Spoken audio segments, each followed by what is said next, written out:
한국공간에너지연구회 이은재 대표의 놀라운 공간에너지 진실을 밝힙니다. 이제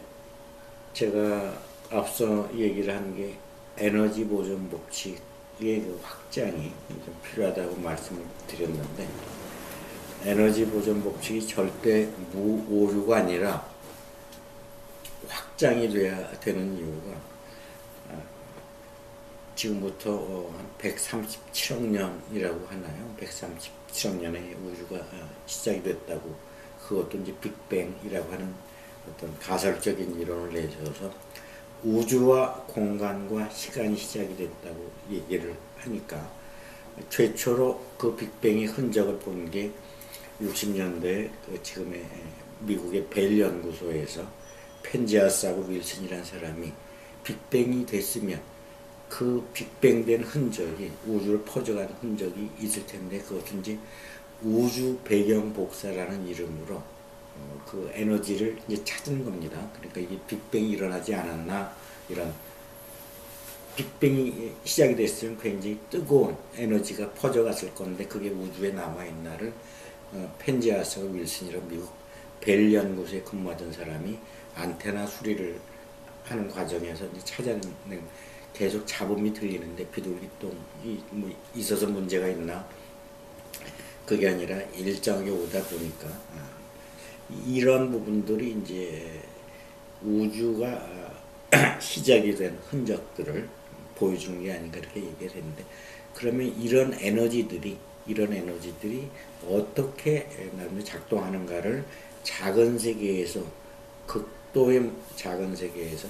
보는 것이 이제 소립자 연구를 하는 거고, 극도로 큰 세계에서 보는 것이 이제 우주 전체, 천문학의 나름대로 기반에 힘입어서 우주 전체를 들여다보는, 극소의 세계와 극대의 세계를 이제 같이 보는 데까지 과학이 왔으니까, 에너지의 운동을 다루는 에너지 법칙도 극소의 세계와 극대의 세계를 다루는 법칙으로 다듬어져야 된다는 겁니다. 이 우리의 에너지 법칙이라고 하는 것은 20세기 초까지 다듬어진 얘기니까, 그러면 어떤 식으로 에너지 법칙이 나름대로 다듬어져야 되는가에 대해서 여러 생각이 있겠지만, 공간의 에너지 법칙으로 얘기를 해야 돼요. 공간이 시작이었기 때문에. 그래서 공간의 에너지 법칙이나 우주 공간의 에너지 법칙이라고 하는 것은 크게 얘기하면 물질이 존재하는 영역과 암흑물질이 존재하는 영역과 암흑에너지가 존재하는 영역으로 나누어질 때, 이 물질과 암흑물질은 어떻게 상호작용을 하는지, 암흑물질과 암흑에너지는 또 셋은 어떻게 상호작용을 하는지, 이 부분을 공간을 가지고 제일 먼저 들여다본 과학자들은 수소를 가지고 수소는 플러스 하나 마이너스 하나 가장 간단한 원자지만, 수소가 그렇게 주목을 받는 것은, 동양으로 얘기하면 전자기라고 하는 것은 동양적 표현으로 하면은 전자기는 과학적 표현이고, 동양으로 하면 음양입니다. 더 음양의 근본을 따지면 태극운동이고, 태극운동이 극성이 커다란 태자 태극이니까 음양운동이 전자기운동이라고 얘기할 수 있고, 과학은 만물은 음양운동으로 이루어졌다라고 얘기하는 동양적 표현이라면, 과학에서는 만물은 전자기파로 이루어졌다라고 말하는, 그러니까 수소도 음양으로 이루어졌다고 동양 사람이 얘기할 때, 과학은 태초에 아무 극성이 없던 무한이라는 공간에서 나름대로 음양이 시작이 되는 형체를 갖춘 얘기들이, 원자 상태는 수소를 보고, 이 작은 에너지의 요동을, 양자적 요동을 들여다보게 되는, 근데 이 양자적 요동을 들여다보면은 수소 원자의 중심에는 핵이 있고 바깥엔 이 사이의 공간들을 어떻게 이 양자적 힘이 왔다 갔다 하는지, 이걸 다루게 된 게 양자역학이거든요. 그럼 수소 원자뿐만 아니라 헬륨 원자도 있고 우라늄 원자도 있고 물질도 있고, 저마다 모든 실제라고 하는 형태를 갖추게 되는 존재들은 공간을 빼놓고는 에너지 운동을 얘기할 수가 없다는 거죠. 이런 양자 세계에서의 공간을 우리가 너무 어렵게 받아들인다면, 쉽게 한번 물이라고 하는 걸 가지고 공간과 공간 에너지 법칙을 한번 물이라고 하는 것은 누구나 알다시피 수소 원자 H2 두 개, 산소 원자 하나지만 이 물이 당구공처럼 이렇게 비유를 할 때 당구공을 12개를 인접해서 쌀 수 있다면 실제 물은 3개나 4개쯤만 싸지는 구조가 형성돼서 나머지는 긴 공간으로 이렇게 놔둡니다. 이 공간을 왜 이렇게 놔두는가, 이 부분에 대해서는 H2가 3개나 4개만 있지 나머지는 인접해서 싸면 딱 12개까지 되는데 나머지 9개나 8개는 비워진 수소 원자를 비워진 공간으로 놓아두는 가장 큰 이유는 우주 역시 물질로만 꽉 채울 수 있는데 왜 암흑물질이라는 영역, 암흑에너지 영역으로 자연이 자기 운동을 하기 위해서 비워져야 되는 공간. 그러나 공간은 비워지는 게 아니라 공간은 공간대로 일을 하는 거죠. 아인슈타인의 의견을 우리가 지금 꺼지고 보면 아인슈타인은 물질이라는 건 공간이 이렇게 압축된 형태, 응축된 형태. 그래서 아인슈타인은 공간은 진공은 이렇게 표현했죠. 진공이라는 표현과 공간이라는 표현을 등가로 했으니까 진공은 물리학의 모든 것이다 그러는데 입자는 진공 공간에 반응하고 다시 공간은 물질에 반응하고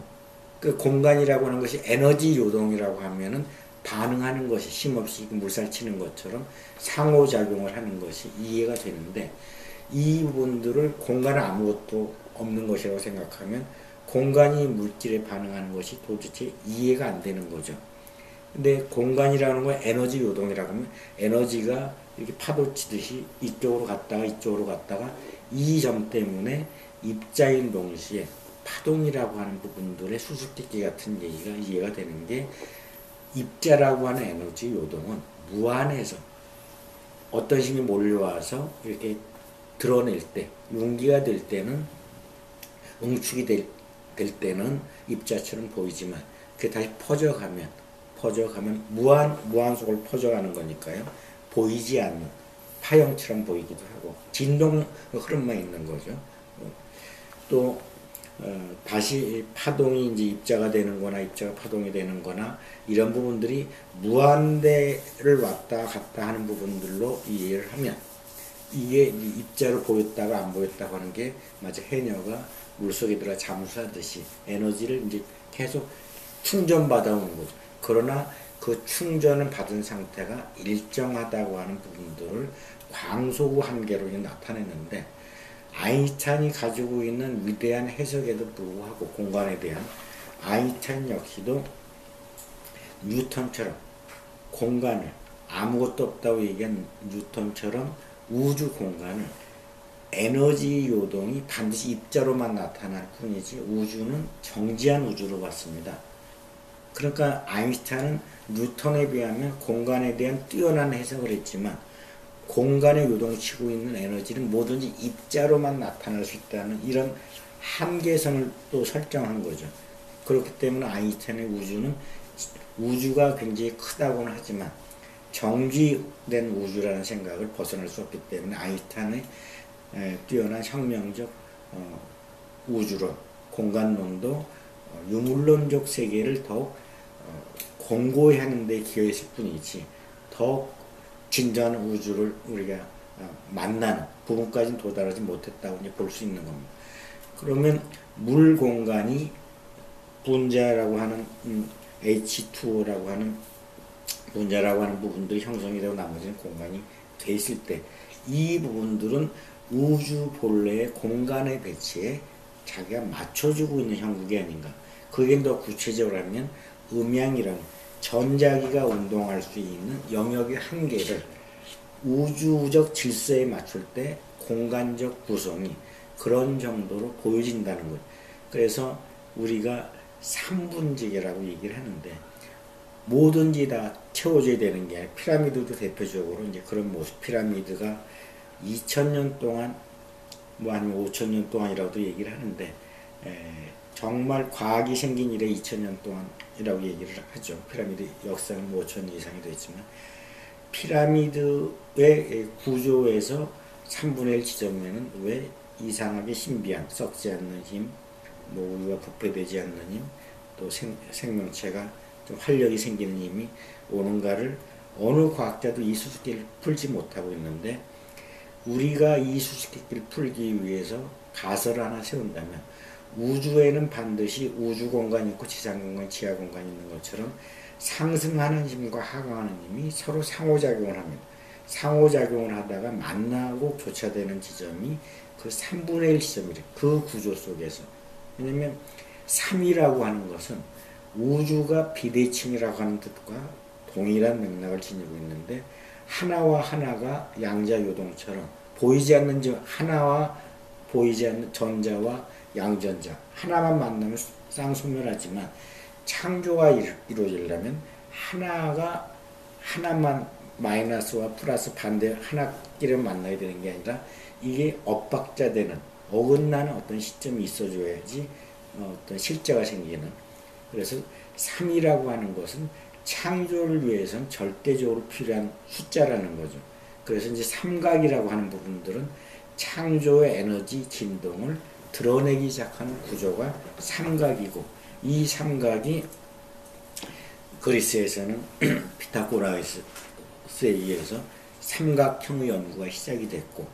또 이 삼각형의 연구가 다시 뉴턴에 이르러서는 삼각이 진동 모습이니까, 진동 모습이 이렇게 사인파처럼 이게 삼각의 모습으로 나타나고, 종교에 의해서는 삼위일체라고 하는 신학의 나름대로 기반으로 정립이 되고, 그러니까 삼각이 우주의 모든 것이고 창조의 모든 것이고 공간 구성의 원리의 핵심의 모든 것이고, 이렇게 말할 수 있는. 그래서 물분자도 구조를 보면 묘하게 피라미드 구조처럼 되어 있습니다. 물분자 구조가. 그러나 이 구조들이 어떤 공간을 남겨두고 자기의 에너지 진동을 구조화시키는가, 이 부분들을 우리가 이해를 해야 에너지 법칙을, 공간의 힘을 근본으로 삼고 원천으로 삼고 구조화되는 부분을 이해를 하면 에너지를 효율적으로 쓰는 이런 공간의 에너지 법칙이라고 하는 어떤 시스템을 만들어낼 수 있고, 이것을 일상이나 산업에서 정말 공간을 원천으로 하는 에너지 사용법을 우리가 마음대로 자유롭게 쓸 수 있는 세계를 열어낼 수 있다는 거죠. 그래서 에너지 법칙을 확장하는 가장 커다란 나름대로 방향이라 할까요? 지침은 공간을 떼놓지 말고 생각하는 공간과 에너지 법칙, 아니면 공간 에너지 법칙을 이해를 할 때, 에너지 법칙이 우주가 열리는 게 공간이 열리는 것과 동시에, 시간이 동시에처럼 물질 하나도 소우주라고 볼 수, 먼지 하나에 시방세계가 들어있는 것처럼 공간을 어느 정도 설정을 해야 나름대로 이 내 생명과 존재가 어떤 다른 자리를 맺을 수 있는지, 이것을 관계라고 얘기를 하면, 종교가 릴리전이라고 하는 이름, 종교가 결국 릴레이션, 관계라고 하는 부분들의 어느 모습을 갖고 있는 게, 바로 우리는 어느 정도 공간을 갖느냐에 따라서 영역을 설정한다고 얘기를 하면, 동물들이 주로 그런 자기 영역을 설정하는 거죠. 그러나 분자들이나 원자들도 자기 영역을 고유하게 설정하는 거고, 그럴 때만이 우주적 힘을 흘리지 않고 제대로 구현할 수 있는. 그래서 에너지 법칙은 공간에서 유입되는, 무한대에서 유입되는 걸 말할 수 있는, 공간의 에너지 흐름이 공간 에너지 법칙으로 전개되고 있는 부분을 우주는 잘 구현시키고 있는데, 떨어져 있어야 될 자리와 붙어 있어야 될 자리, 이게 잘 되는데, 우리 그 자연에서는 그건 잘 하는데, 우리 산업에서는, 과학에서는 떨어져 있어야 되는 것들을 강제로 붙이려고 하고, 물질의 이제 합성을 이루는 붙어야 되는 것을 강제로 떨어뜨려내게 만들고 구조를 끊임없이 우주자연에 맞지 않게 변경시키는 여럿이 사는 아파트 단지에서 설계를 혼자 변경시키면 전체가 타격을 받는 이런 구조 변경을 임으로 마구잡이로 하게 되는 이런 에너지 패러다임 속에 우리가 젖어 있는 거죠. 그래서 공간의 에너지 법칙, 공간 에너지 법칙을 우리가 유념하고 공간의 에너지 운동이 어떤 형태의 구조를 만들어낼 때 이 구조가 홀로 독자적으로 존재하는 것이 아니라 공간의 에너지 흐름과 상응하면서 상호작용하면서 최적의 에너지 진동을 이뤄낼 때 그것은 초효율적인 에너지 나름대로 흐름을 만들어내는 이것이 자연이 가지고 있는 에너지의 사용법. 나뭇잎 하나가 빛을 받아들이면서 녹말을 광합성 작용 이것은 공간의 나름대로 설정을 어느 정도 하고 받아들일 수 있는 구조의 설정을 어떻게 하느냐 이런 것들 때문에 최적의 에너지 효율을 만들어내는 유전자도 맞아. 건강한 유전자들은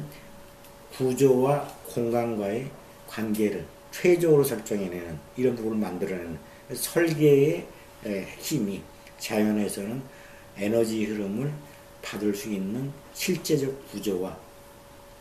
우리가 여백이라고 말하면 여백인 공간과를 같이 두고 있는 이게 물로 드러날 때 좋은 물은 공간 구조를 얼만큼 우주적 진동이 일어날 힘을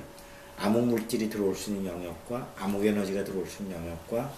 물질이라는 물분자가 들어올 수 있는 영역과 이 세 가지가 어떻게 공존할 수 있는 정도의 공간을 비워두느냐 이게 역설적으로 비워두는 게 에너지 효율을 작은 에너지로서 큰 효율을 만들어낼 수 있는 새로운 에너지 법칙을 실현해낼 수 있다는 겁니다. 이렇기 때문에 진정한 에너지 법칙은 공간 에너지 법칙으로 다시 제 나름대로 도약이라 그럴까요? 재확장이 이루어져야 된다는 얘기를 제가 이제 말씀드리고 두 번째는 이런 공간 에너지 법칙이 이제 구사될 때 그러면 우리가 가지고 있는 유한한 자원 때문에 성장이 이제 한계가 있다고 하는 얘기 또 내일에도 지속이 가능하다는 얘기 이런 얘기들이 얼마든지 이제 보완이 될 수 있고 얼마든지 절망적이지 않고 새로운 미래를 만들어낼 수 있다고 하는 게 고층 건물은 100층, 200층을 만들 수 있다고 생각을 하지만 자연은 100층, 200층을 안 만듭니다. 왜냐하면 자연이 가지고 있는 특징은 우주가 가지고 있는 특징하고 똑같기 때문에 무한한 다양성이죠. 한 사람보다는 10사람, 10사람보다는 100사람, 100사람보다는 10,000사람.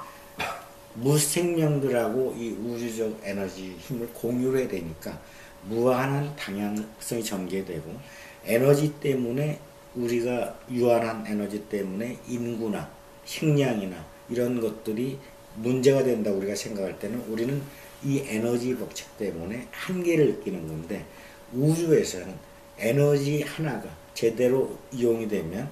데이비드 본 같은 사람은 정말 우주 공간에 깃들어 있는 원자 공간 하나하나 이 힘들이 아인슈타인도 원자 폭탄을 만들어내는 이런 MC자선을 얘기했지만 정말로 원자 하나를 제대로 깃든 공간 에너지를 바르게 쓰면 이게 원자 폭탄 15개 이상의 의미도 있을 수 있는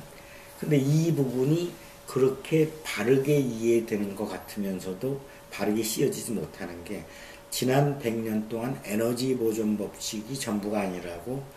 여러 발명가들이 지금의 전기 생산과는 다른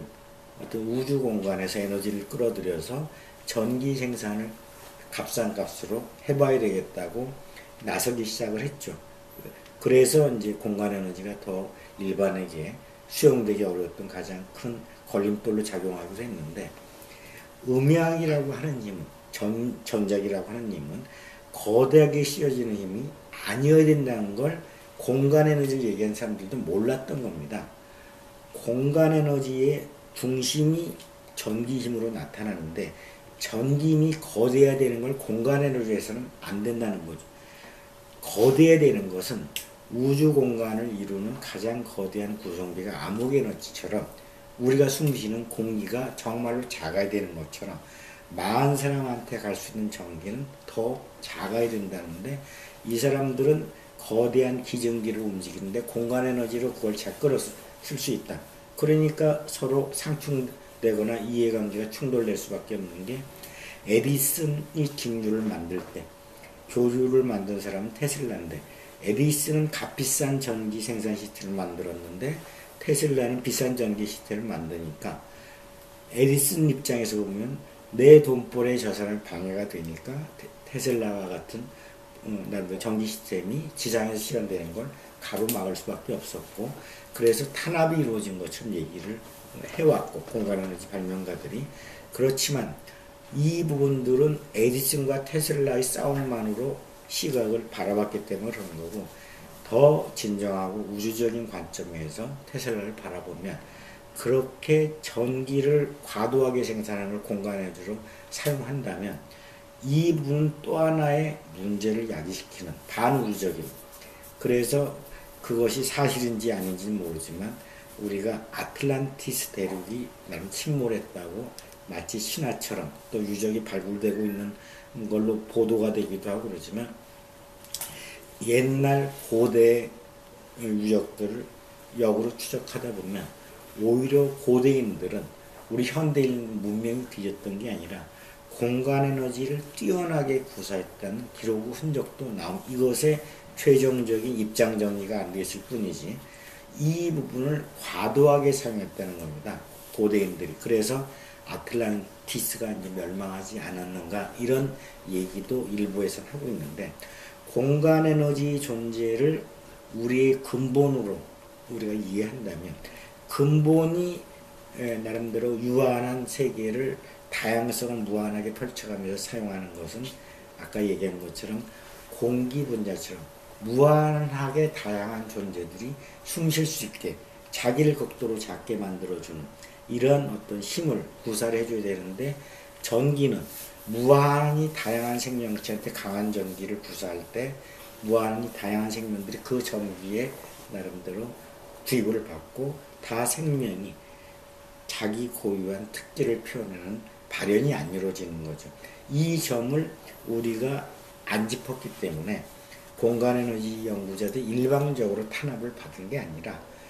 마치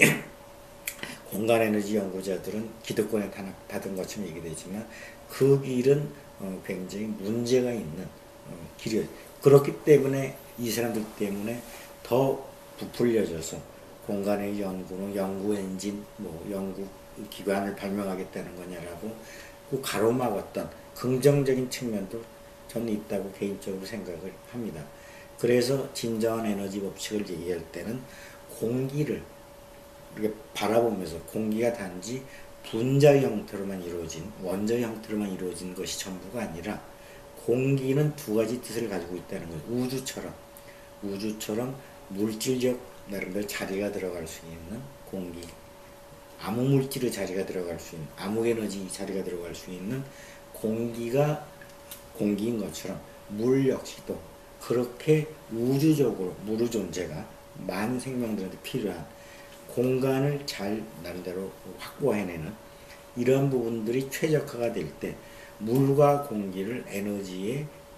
나름대로 조정의 힘으로 씌워질 수 있는 부분을 얘기하는 에너지 법칙이 1차적으로는 공간 에너지 법칙이 돼야 된다는 게 제 생각입니다. 그래서 공간 에너지 법칙이 가장 잘 구현되는 것들은 물과 공기를 통해 시작을 하다 보면, 오늘의 많은 문제들은 그게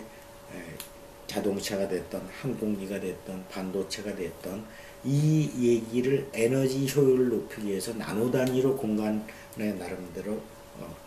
영역을 설정하려고 하는데, 근본적으로 우주 공간의 에너지의 분할 법칙이 어떻게 되는지를 모르니까 나노 공정 자체도 상당히 고비용이 들고 저율이 되고, 단위는 작지만 전후좌우를 암흑물질과 암흑에너지 영역까지 생각하면서 나노 단위를 생각하는 게 아닙니다. 그러나 그런 나노 단위 공정과 달리 물과 공기를 공간의 점유도가 어떻게 되는가를 보고 나름대로 공간 에너지를 이용하는 에너지 법칙을 적용시킬 때는 수많은 나름대로 분야에 우리 그 생명의 가장 중요한 식품이나 농산물 분야뿐만 아니라 우리가 몸에 걸치고 있는 의복이나 아니면 또 이 산업계 기계류나 뭐 나름대로 심지어는 전기를 생산할 때도 풍력전기를 생산할 때도 그렇게 인간에게 타격을 주는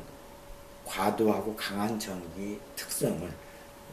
미세하게 플러스 마이너스 조절해주는 정말 전기의 독성을 빼는 전기로 이렇게 개량을 해줄 수 있는 그런 어떤 발판을 마련해주는 이런 게 가능해진다는 겁니다. 그래서 결론적으로 말씀드리면 에너지 법칙에서 공간 에너지 법칙으로 넘어가야 되는 얘기는 어떤 힘을 쓰든지 우주처럼 물질을 힘해도 이 물질 안에 깃든 플러스 마이너스 공간 배치가 어떻게 되느냐,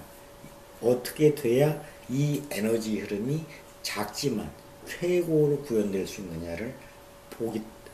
봐야 되는 원칙이 세워져야 되기 때문에 에너지 법칙이 반드시 공간을 머리말에 붙이고 공간 에너지 법칙이라고 얘기해야 된다는 거죠. 그래서 이 공간 에너지 법칙을 얘기하면 정말 작은 공간 하나에도 먼지 안에도 시방세계가 펼쳐지는 것처럼 우주가 지니고 있는 힘의 특성을 먼지 하나 같은 공간에서도 드러내는데 그 힘은 다른 존재를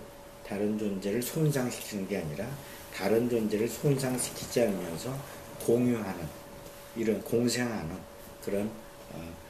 생명의 사슬을 넣어서 이어질 수 있는 세계를 열어낼 수 있다는 이런 에너지 흐름을 이제 만들어내야 된다는 것이 이제 공간 에너지 법칙의 확장이 이제 필요하다는 거죠. 그래서 물과 공기를 제대로 바라보는 일이 에너지 법칙을 제대로 바라보는 것이고 에너지 법칙을 더욱 전진시켜 갈 수 있는 공간 에너지 법칙을 옳게 바라보는 첫 걸음이라는 겁니다.